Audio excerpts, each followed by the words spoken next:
Welcome to the webinar, everyone. Thank you for joining us. Today we are discussing asset management in pharma and life sciences, benchmarking performance. We have a presentation followed by a live Q&A. In total, this webinar should take around 45 minutes. Please note that this webinar is live streamed and recorded, so if your camera is on, then you will be visible in the recording. If you have any questions, please add them to the chat and I will pick them up in the background and we can discuss them at the end. So please welcome our speakers. Bonye Delovu, our quality and operational excellence expert. So she's a principal consultant with over 2 decades of experience in pharma, biologics, and advanced therapies, specializing in regulated manufacturing environments. And we also have Yulia Teleki, our reliability and asset performance support expert, who helps organizations turn reliability challenges into practical asset management improvement actions. So over to you, please, Bonnie.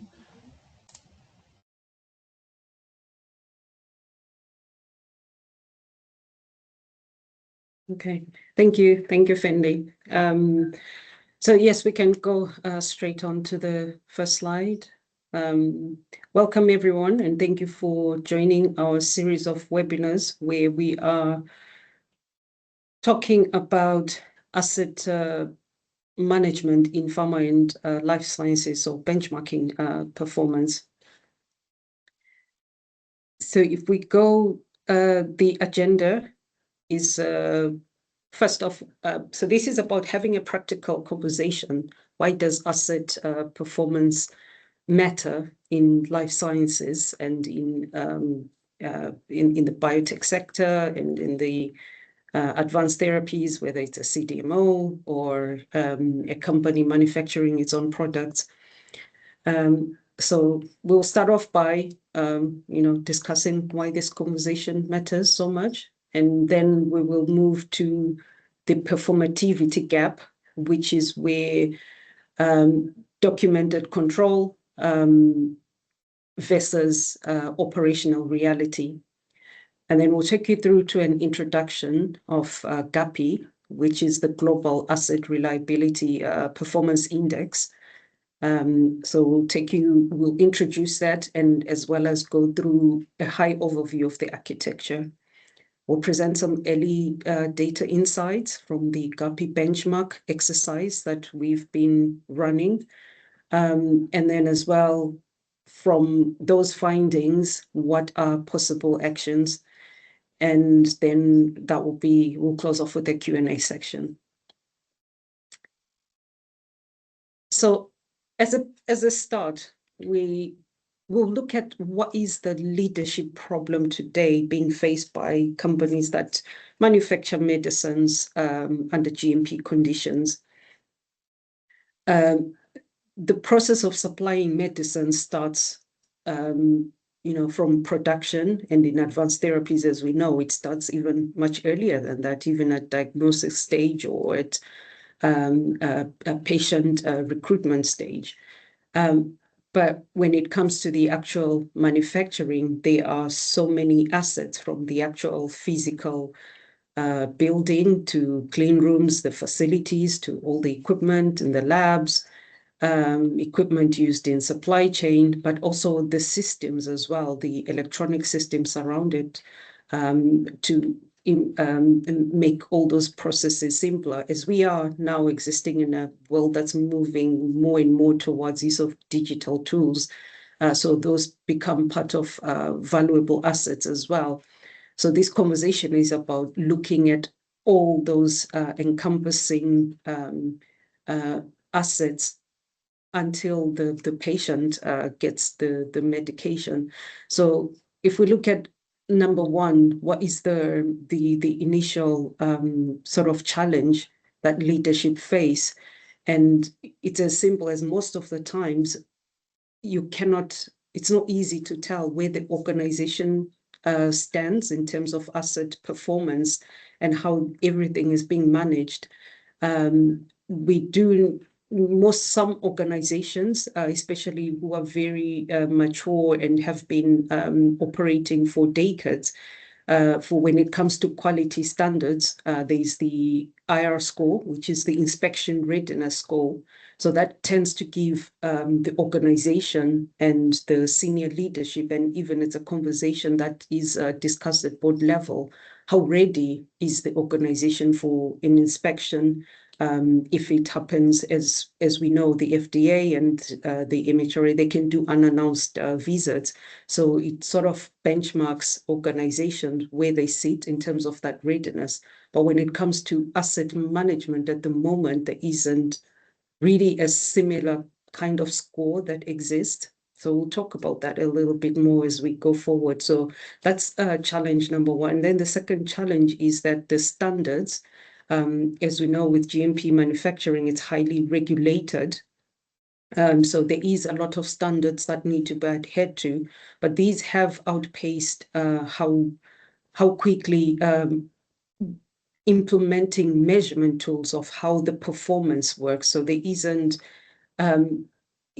like for example, GMP confirms that when you have your manufacturing license, it confirms that you can manufacture, but it doesn't measure how well that is translated to the day-to-day operational reality.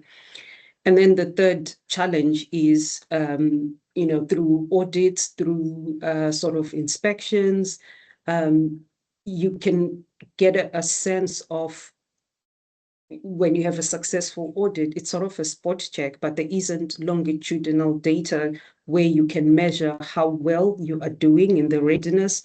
Is there a progress in how you manage the assets as well as the operations around it?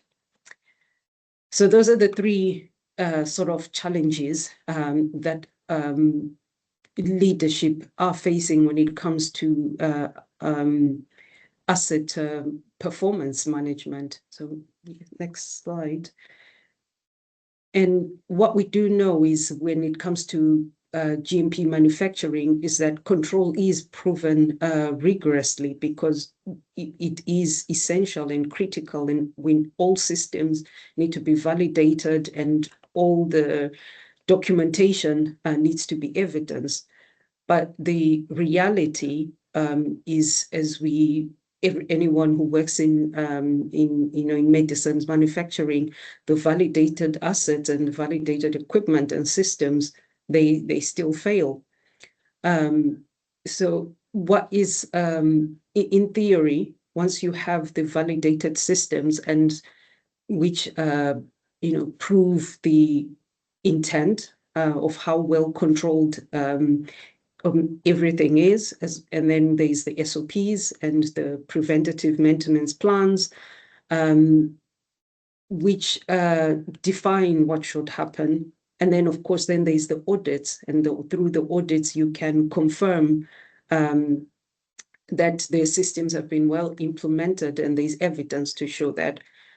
And then there's what we come then to the actual performance. So in theory, the expectation is once everything's been validated, everything is working fine, there's the plans documented in the SOPs, there should be reliable, consistent manufacturing and delivery of medicines. But we know in actual reality, that's not the case. The systems do fail. And what we are discussing, the board level risk that exists today, is how big is that gap between having the systems, having all the documents, everything documented, to the day-to-day actual performance, the delivery, the output. How well and how consistent is that performance? So that's the conversation we're having today. Why some organizations seem to do it so well, but some organizations tend to be firefighting and in reactive mode all the time. So how wide is that gap? Is it narrow? Is there a way to measure it, how it's growing, and what KPIs and targets can be set? Next slide, please. And then the other question that comes up is, what is at stake? Why does it matter? Why should we be having this conversation, and how important it is? And this is an extract from publication, so it's been the actual organization names have been redacted, but it is public information available on the FDA website for all the 4 A3s that have been issued. What it shows from the summary, it's asset maintenance and maintenance strategies. So traditionally in the past, it used to be okay to provide evidence of you've got an asset management system, you've got your PM plans in place, you've got a system of how you manage change controls or quality or deviations, and show that as sort of documented evidence. But we are seeing through the 4A3s more and more, because it's not sufficient to have the documented processes, but also how well is the organization operating against those documented processes. Because as we all know, when you manufacture medicines, if you can manufacture as reliable as possible and all the systems that are in use are reliable, then it translates to better quality, safe medicines. Because even though there is batch-to-batch testing, it only does test only a sample, a fraction, which tends to be destructive testing. So that's not the portion that actually goes to the patient. But the surest way of being confident of that quality medicines have been manufactured is that the manufacturing process has been reliable. And so hence the regulators are also asking those questions, and they're having this conversation that we're having today in terms of how well is the performance of the asset management systems. So as mentioned, we will start to have this discussion about the performativity gap, and that's the gap that exists between the ostensive routines. So that's the documented procedures, the validation packages, versus the actual performative routines. So this is the everyday culture in the organization. So it encompasses everything that ultimately results in the reliable output of what is the delivery at the end of the day, taking everything, supply chain, quality, and so in summary, what we're saying, it's not only an engineering activity, this is overall performance in the entire organization. So that performativity gap, that's the conversation we're having today. And how big or how narrow and what influences it. So I'll hand over to my colleague who's going to speak about GARPI, which is in essence, it's a measure of that performativity gap and what has been optimal approach and how we've built the GARPI benchmark essentially. So I'll hand over to Julia. Thank you. So that's what, as we talked about, the main point today to measure this gap, the performativity gap, because we didn't have such tool or instrument before, but that's where GARPI comes in, because we have this tool now to use in any industry worldwide. So this is the first global independent benchmark for asset performance management, which is also ISO 55001 aligned. And we will talk about a bit of how this builds up, about the 8 dimensions, and the scoring system, and how the scoring system places you in a maturity tier, which helps to make leadership decisions, better decisions. So here you can see the 8 dimensions, which are the main structure of GARPI benchmark. And as you can see, on the two sides, these paired dimensions reveals this performativity gap that we are talking about. That is the big question for management, where those gaps sits, where we need to invest, because if we don't know where to invest, we won't be able to make the right decisions. So here just a few examples of like the asset management governance in the dimension 2, which involves all the SOPs, all the PM plans, asset policies, governments, all the strategies that have been set up. If they meet the actual asset performance outcomes, which is, as we all know, the outcome is the most important. So you can see also in the brackets the weighting of these dimensions, which is really important in GARPI architecture, that all dimensions weighted differently based on what they represent. And this instrument, this tool, GARPI benchmark, being developed within 24 months, 27 months, to make sure it meets the right answer and you get the right results when you fill this assessment.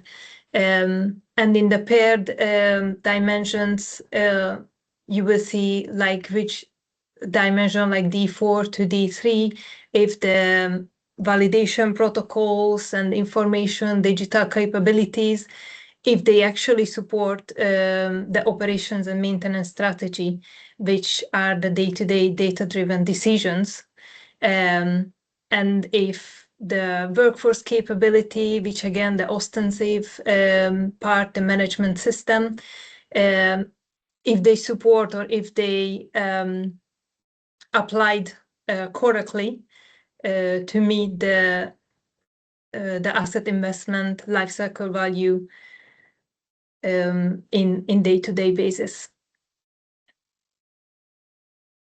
And apart from these 8 dimensions that you, when you fill, you have 77 scored questions in it, which will give you score for each dimension and also an overall score at the end, scoring between 0 and 100. And based on this score, you will get put your, or you can place your organization one of the 5 maturity tiers that you can see on the screen. Based on the scoring, you can also see the scoring system, which again helps to make the decision, because you will see as GARPI based on comparison against peers by industry, subsector, and region, which has other benchmark never done before. So you will see where you stand in the industry against others. And then that again helps you to make decision where to invest money, time, and effort. Where is that gap, where it sits. So the main question today is, where do you believe your site, your facility sits today? And is this belief, is it evidence-based? Do you have a KPI to track on this? Do you have anything to measure it? And I will hand back the word to my colleague Bongi to talk about a little bit about early insights about results that we see. Yeah, so I think this is sort of the interesting part of this webinar, I would say, because we were presenting the early insights. So this is not yet final. It doesn't give the final market benchmark, but this is early indication based on the organization that have participated in the benchmark exercise and all the feedback that we've received. So what the data says at the moment, we do have, what we see is we've got one or two organizations who are at the advanced leader stage, and we've got a cluster between reactive and emerging. So it's good to see we don't have an organization that completed the benchmark at the firefighting stage.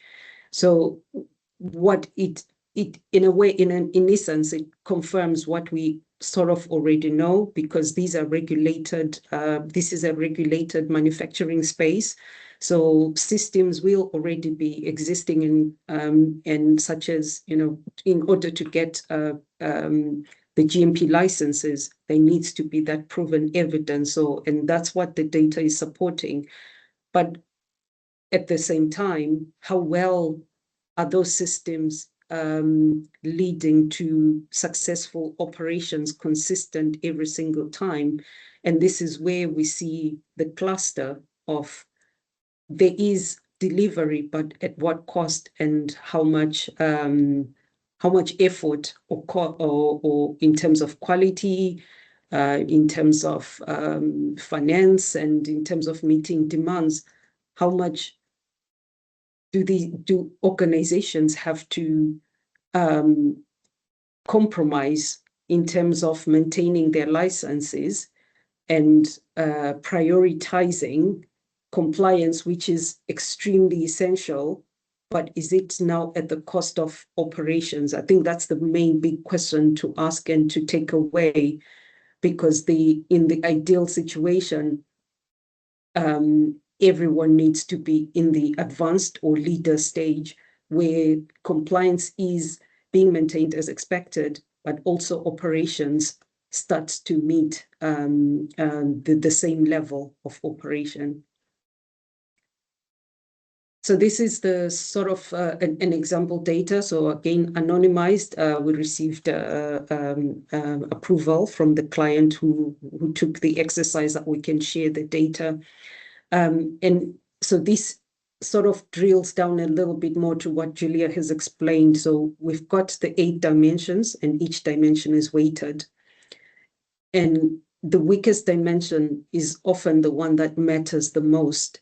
And from all the data that we saw, the general data, the D1, which is the asset performance outcome, was the weakest from most of the organization, and as explained, because it is a regulated environment. So this somewhat makes sense. And that's where the question comes in terms of the power of GARPI.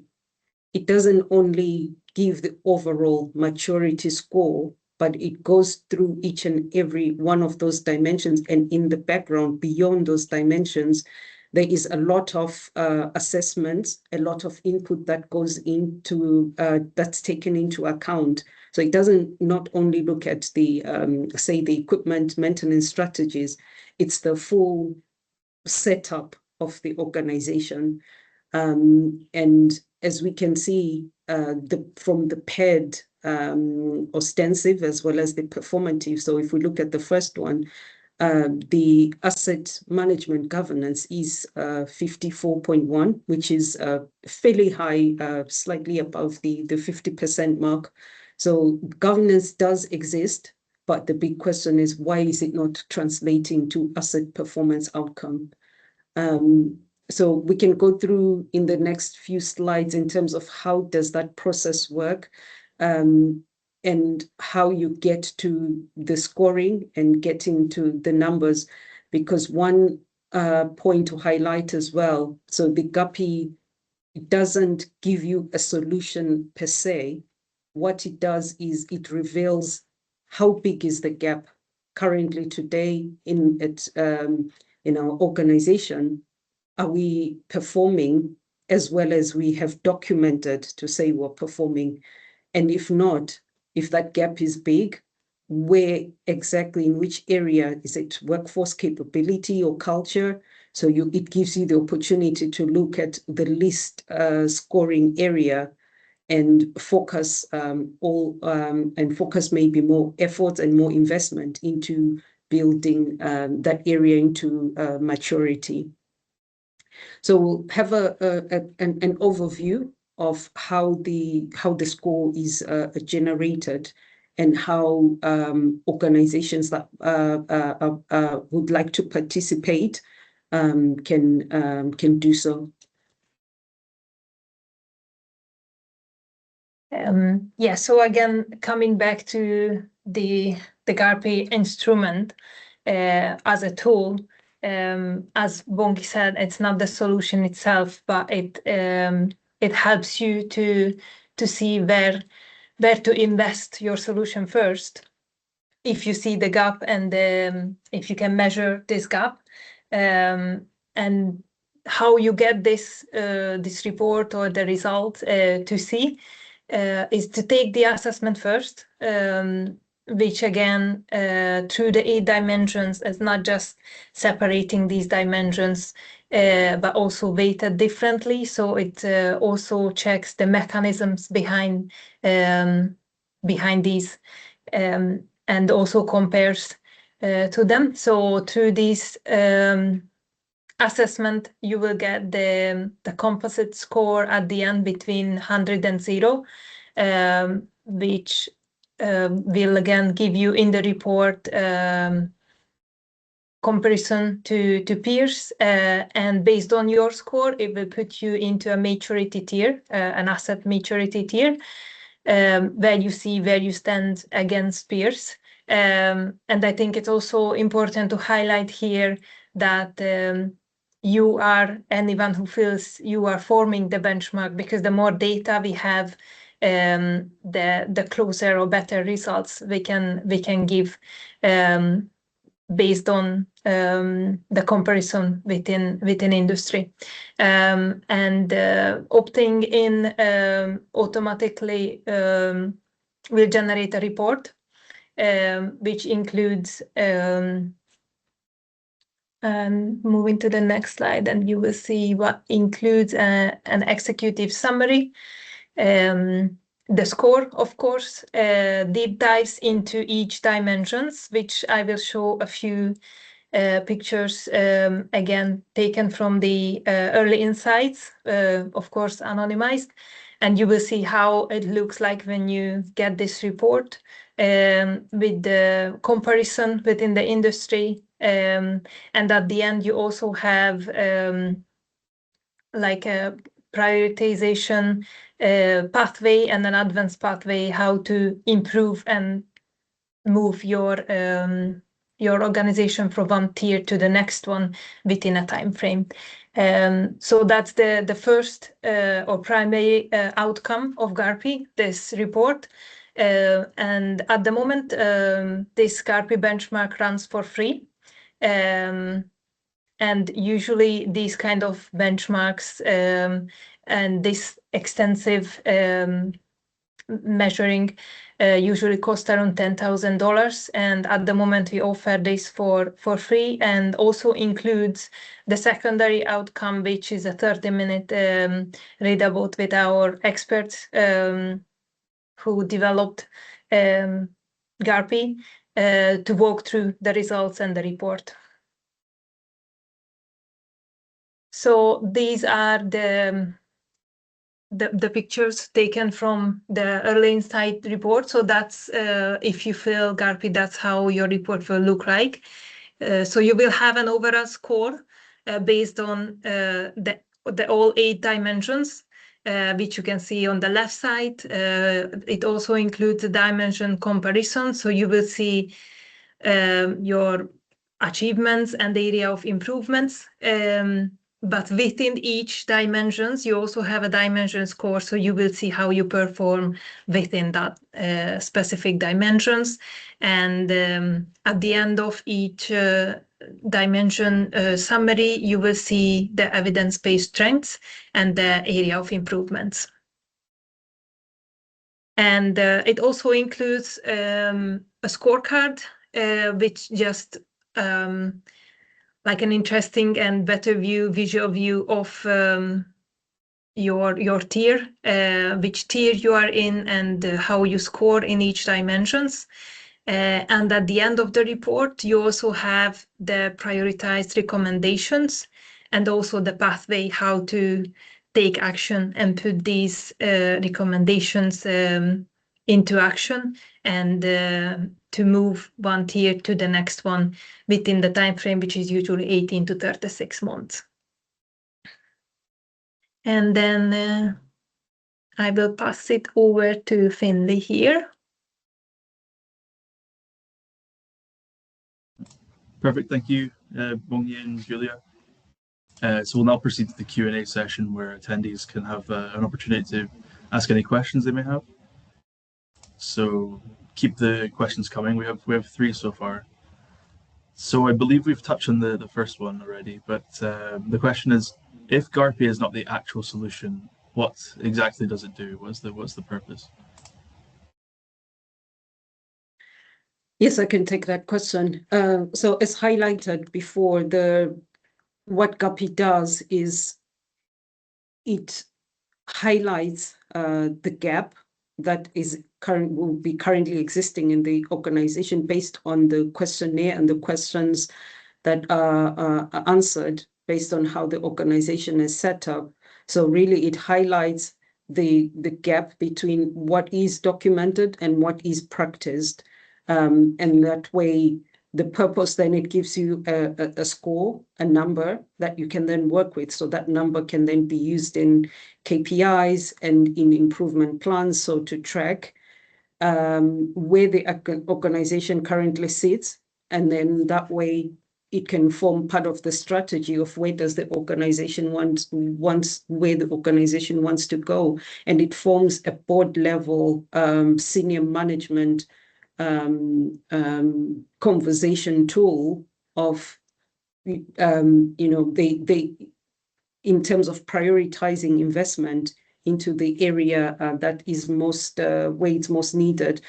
For example, when we're compiling the reports, what we do tend to observe is within the scoring, a few organizations have invested in digital tools and digital solutions. But for example, the organization that had the very high scoring, who are leaders in industry, they have invested a lot into digital solutions. But there's also some organizations who are in the emerging stage who've performed the same investment. And what was interesting was the scoring in terms of culture and technology adoption. So the organization that had that is at the advanced stage, they scored very, very high as well in the cultural section, whereas the organizations that is at the emerging stage, they scored very low at the culture stage. So you can already see what influences that. Even if you buy expensive technology and the organization is not ready for it and is not ready to adopt, that investment will become in vain. So that's the power of GARPI. It shows exactly where the organization sits, and if you're going to make an investment, what is the priority of setting out that investment. I hope that answers the question. Absolutely, that's perfect. Thank you. So next, I think a lot of companies believe that they already capture such things and already measure these. So the question is, what exactly does GARPI measure that ISO 55001, GMP audits, existing quality systems that might already be in place? What does it capture that these do not? Yeah, that in the shortest term, it's the performativity gap. That's the main outcome of GARPI. That's what it measures, and other benchmark does not. Is the relationship between the asset reliability management practices and the actual operational performance outcomes. And that gap it's not just measures the gap where it is, but also how big, how wide this gap is. That's what GARPI also measures. So again, coming back to the first question, so you will see where to invest your time, effort, resources before you make a decision to invest. Perfect, thank you, Julia. So I believe we touched on this already as well, but if you could just explain how the GARPI score is actually calculated again, please. That's the third question. So each dimension has its own score, and then these dimensions are like based on these scores, it take into account the weight of the dimensions. It converts the score between 0 to 100, which will give like a composite score, which will define the tier where you sit.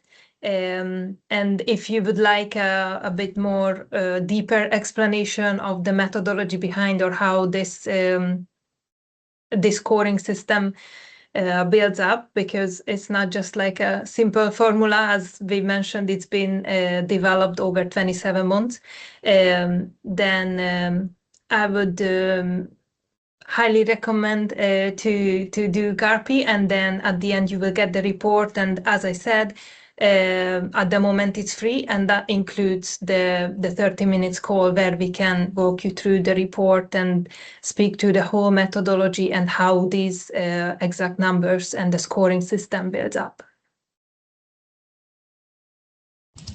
That's brilliant, thank you. So that's it for the questions. I'll just hand it back to yourselves if there's any closing thoughts. No, thank you for everyone who just joined the webinar. And I think there's the website, a link to the website. We'll also put it into the chat into where to take the GARPI assessment. And we look forward to talking you through it. And as we've sort of discussed today, this is an industry sort of approach of looking at asset performance management, and we're hoping with more data as the benchmark as it grows, we start to get a better view. And if sort of all organizations adopt it, that would be the best place to be. And it can be because it's meant to be a global benchmark, and that can be taken annually or even biannually, and that way used as a measure of progress going forward. So yeah, so thank you to all our attendees. Thank you for everyone. And just one more thought to add, if you missed this webinar or you were here and you think someone missed it, don't you worry, because we will have a follow-up session. Date still to be confirmed, but we will have another session of this webinar, and we also have record of this one that we can be watched on LinkedIn too. Amazing. That's perfect. Thank you. I would encourage anyone who has any more questions or would like to know more just to reach out to us on our email or access the link and read more and take part in GARPI. Thanks, everyone. Thank you. Thank you. Thanks. Have a good day.